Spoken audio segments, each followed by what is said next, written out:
Hey world, it's being able to come back another video. Guys, it's just maxing and relaxing.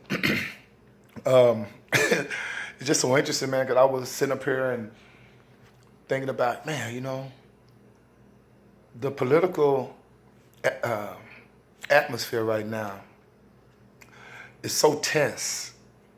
And there's so many people oblivious to it that it's crazy just from a geopolitical standpoint, you dig? I mean, we get caught in our bubble here in America and totally discount that things that happen geopolitically will ultimately affect you financially, politically, socially. You may say, how is that possible? Well, guys, let's look at the Trump card. All right. Under Obama, Africa received a lot of aid under Obama, as well as Obama.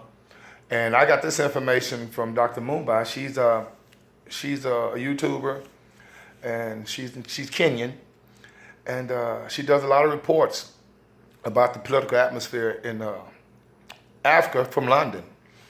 And like I say, what I was doing the research on, it shocked me that, under Obama, Africa received a lot of aid, but what they don't tell you about when they say, the United States have, committed $500 million to Kenya or $800 million to Africa, an African country. What they don't tell you is that 500 million or 800 million that they quote unquote given aid to, they have to pay that back 3, 4, 5 times over. Think about this from your standpoint. If someone lends you today in predatory America, if someone lends you $1,000 at some type of bank or some type of loan institution, you got to pay more than $1,000 back. That's given. Imagine being a country and here you are, your citizens, your civilians are in dire straits. Economically, guys, your GDP is in the bucket. Your debt is just massive.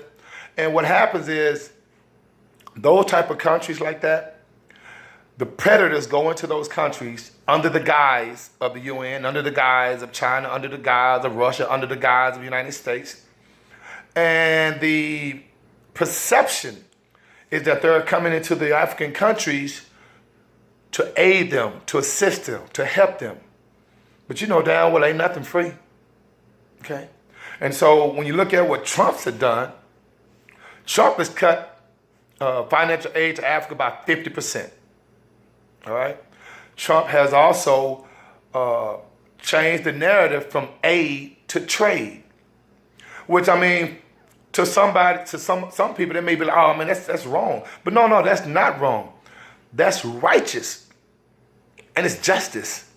Because when you go into a country and you're giving them aid based on trade, where they can actually trade, their natural resources, they can trade, employment, they can get, so a lot of different things that can be traded so that countries can kind of work together, and a country that's financially well off can still have incentive to help our smaller countries opposed to just going there and taking advantage of them.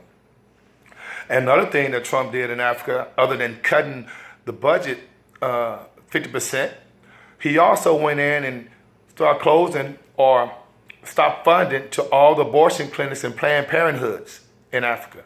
And the LGBT, the gay agenda that Obama passed in America, remember, he was taking it over to Africa as well.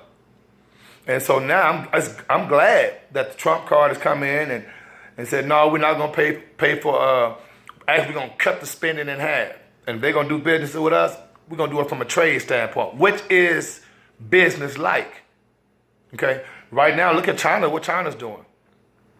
And it's so sad because I don't want to put it all on foreign countries, because remember, these countries in Africa that had these leaders are placed in there by the foreign countries as pawns. And so when the foreign countries say, hey, we'll give y'all country $500 million, well, that crooked leader going to take maybe a 50 or however much he wants Okay? And then allow these other countries to go in and just rip Africa of all its natural resources. Okay? So when people talk about Africa and the state of Africa, look at it from a geopolitical standpoint. Right? Right now, China is in Africa right now, just investing billions and billions of dollars in Africa. Why? Okay? Russia. Okay? And what did Trump say? Trump said that even with Venezuela, he's not going to give them any aid as long as China and Russia are helping Venezuela. See, that's the difference. These big dogs choose as countries that they can go in and take their resources. And whoever can go in there and offer the most will win. Guys, remember, it's all a big Ponzi scheme. OPEC, this whole oil thing is a big Ponzi scheme. Anytime a person go in there and manipulate the markets like this on a daily basis, you got to know it's a scam. But when you know the power of the knowledge of finances, then you know that at any given moment, it could be a great opportunity for you to make a lot of money and get wealthy, because geopolitical factors are way more prevalent in causing economic crashes than what goes on inside the country. Okay?